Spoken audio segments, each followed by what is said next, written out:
Selamat sore rekan-rekan yang terkasih di dalam Yesus Kristus. Kembali kita bertemu untuk membahas dan merenungkan firman Tuhan bersama-sama. Di sesi sebelumnya kita membahas bagaimana bahwa perintah-perintah Allah yang diberikan di Alkitab pada umumnya diberikan sebagai suatu gaya hidup. Gaya hidup untuk siapa? Untuk umat Allah, umat yang sudah ditebusnya. Bukan sebagai prasyarat untuk masuk kerajaan surga, bukan sebagai prasyarat untuk diselamatkan. Ingat bahwa kita diselamatkan hanya karena anugerah Tuhan di dalam Yesus Kristus yang sudah menebus kita dari dosa. Nah, saya rasa ini adalah pendahuluan yang baik untuk memulai suatu seri yang baru, yaitu seri khotbah Tuhan Yesus di bukit yang dicatat di dalam kitab Matius pasal ke-5 sampai pasal 7.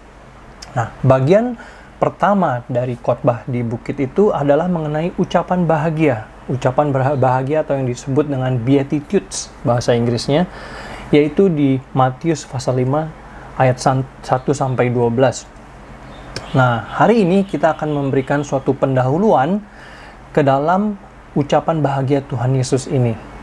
Ya, saya beri judul berbahagialah atau hukum yang positif.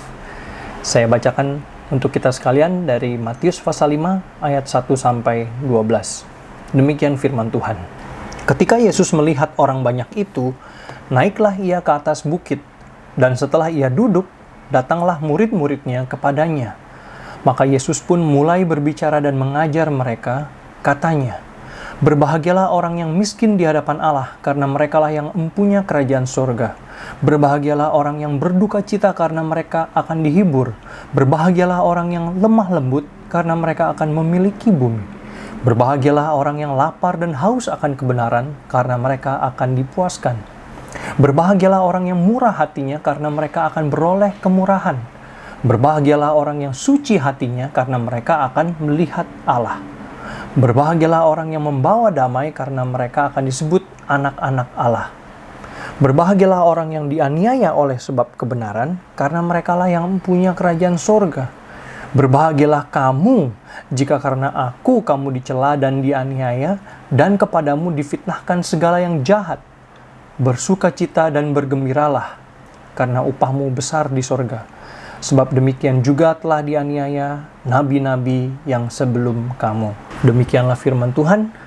Berbahagialah setiap orang yang membaca, mendengar, merenungkan firman Tuhan, dan yang menjalankannya di dalam kehidupan sehari-hari. Mari kita berdoa untuk mempersiapkan diri kita untuk memasuki pemberitaan firman Tuhan. Mari kita berdoa.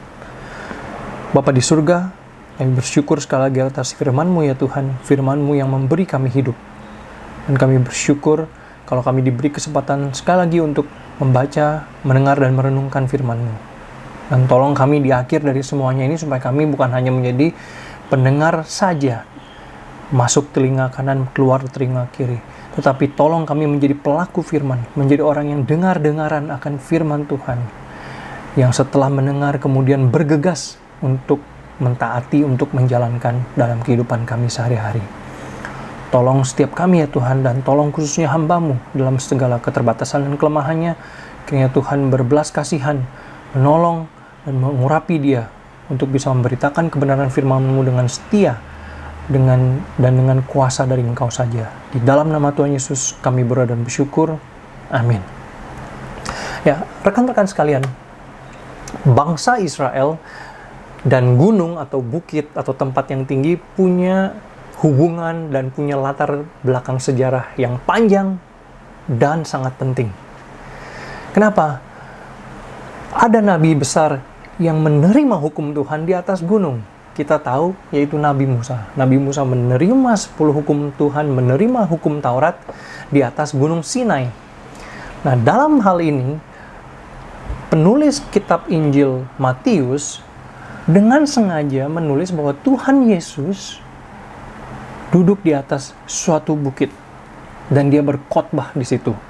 Jadi di sini kita lihat bahwa Tuhan Yesus itu bukan hanya sekedar Musa yang baru atau nabi besar yang menerima hukum Tuhan seperti hukum Taurat, tetapi Tuhan Yesus itu adalah Allah pemberi hukum itu sendiri.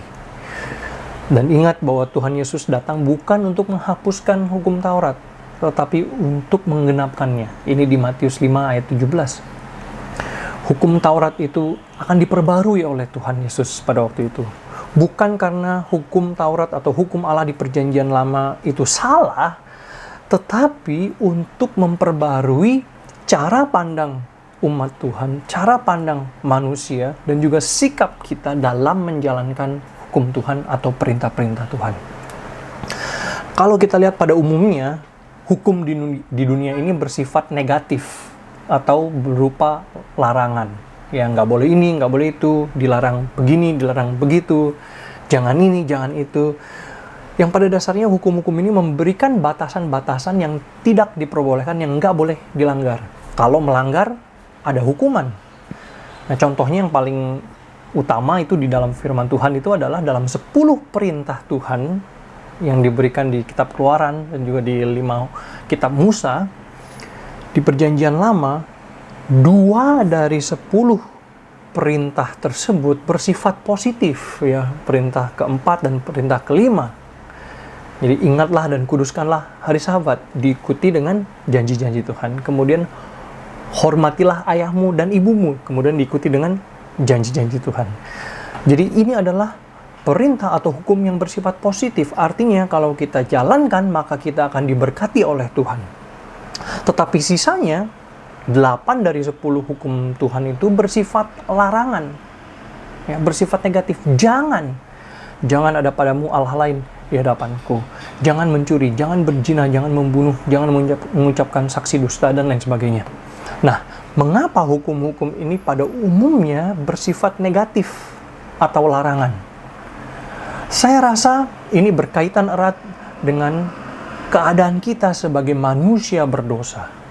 Manusia yang punya tendensi untuk berdosa, untuk melanggar kebebasan yang diberikan Allah.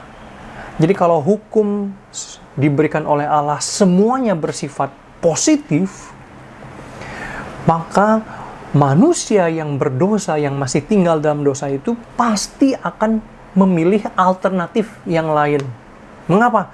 Karena di dalam sifat keberdosaan kita akan berpikir bahwa kita akan lebih bebas kalau bisa memilih apa yang di luar apa yang ditawarkan Allah di dalam hukumnya.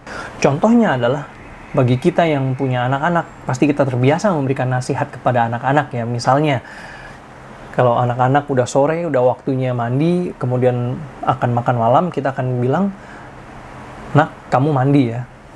Kalau kamu mandi, badan kamu bersih, kulit kamu sehat, dan kamu menjauhkan diri dari sakit penyakit." Nah, ini nasihat yang positif, ya.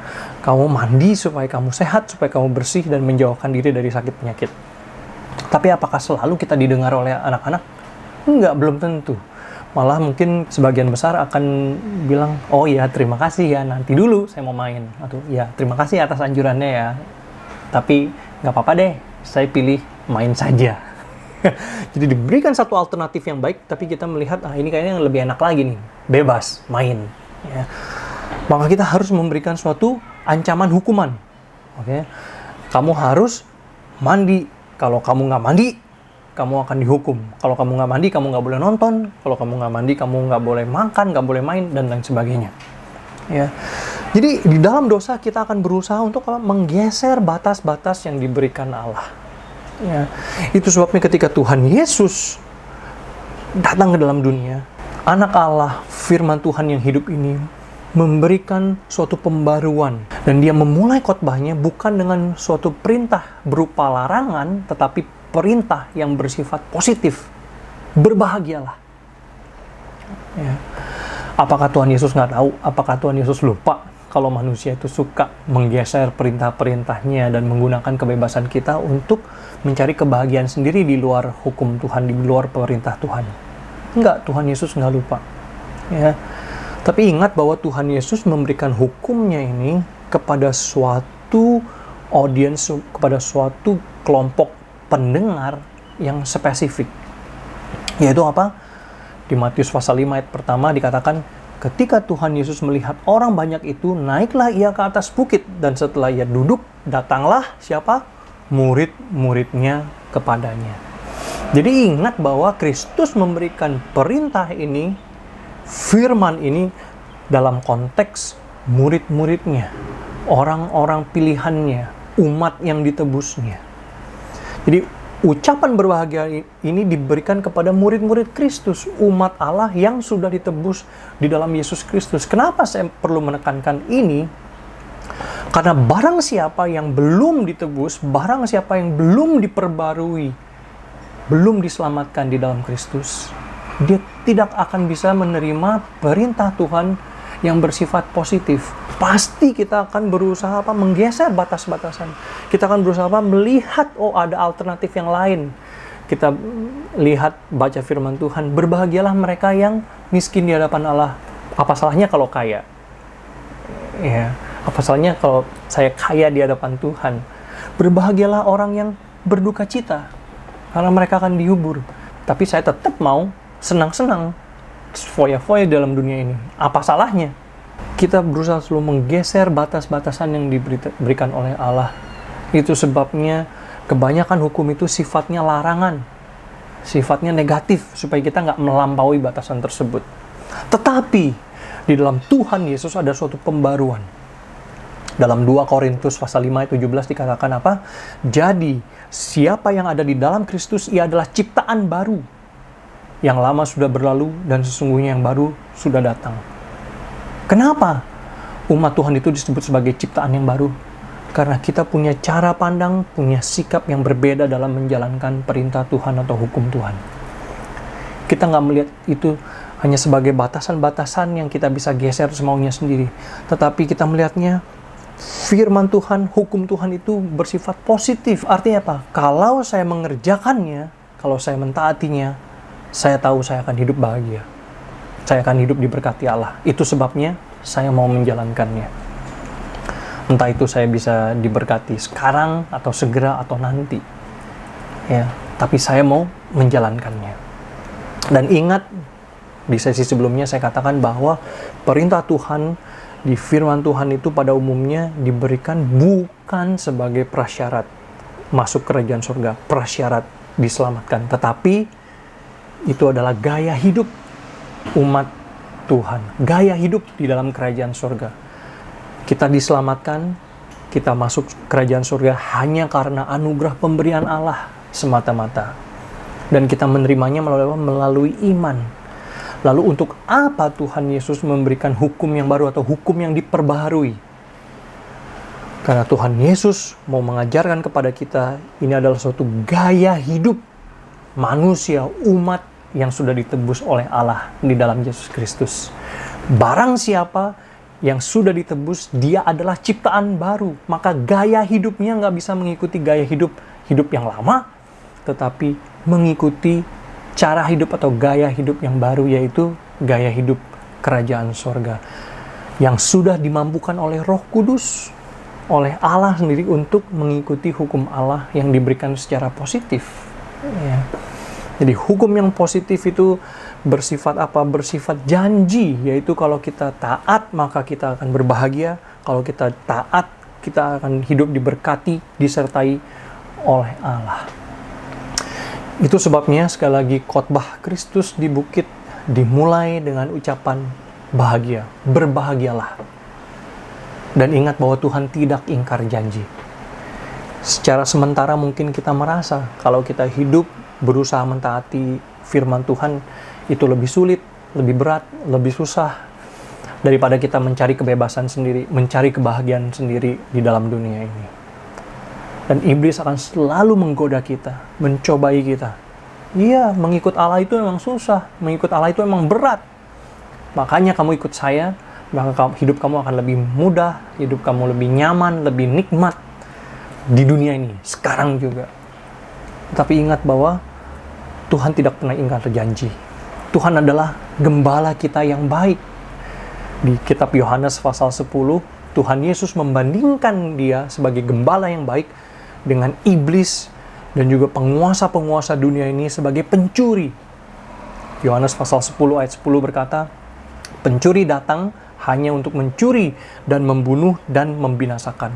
Aku, Tuhan Yesus, datang supaya mereka mempunyai hidup dan mempunyainya dalam segala kelimpahan. Amin, rekan-rekan sekalian.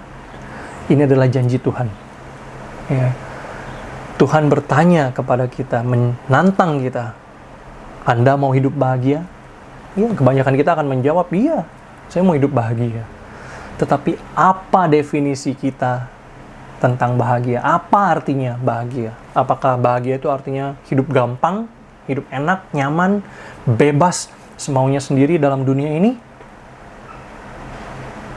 Mungkin ini yang dipercaya oleh banyak orang. Tapi firman Tuhan berkata, bukan itu. Hidup bahagia itu artinya apa? Hidup yang diberkati, yang disertai oleh Allah.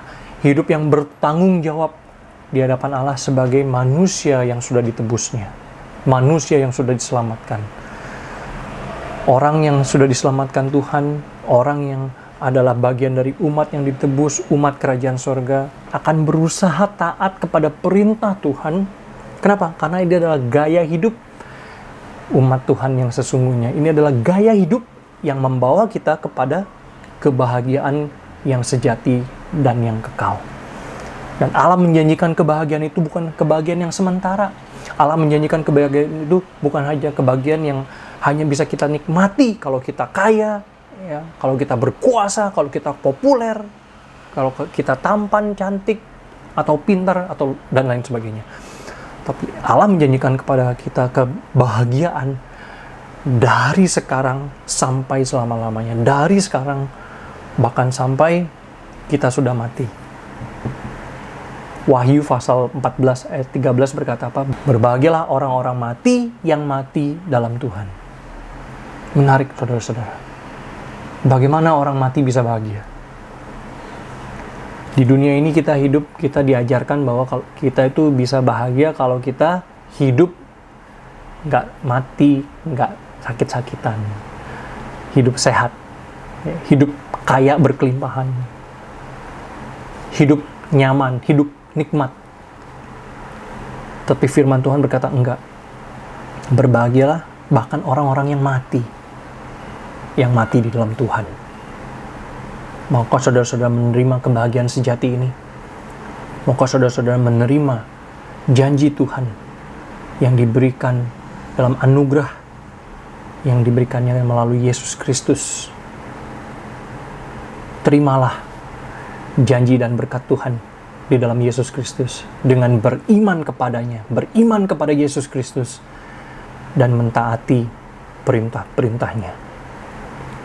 Tuhan memberkati.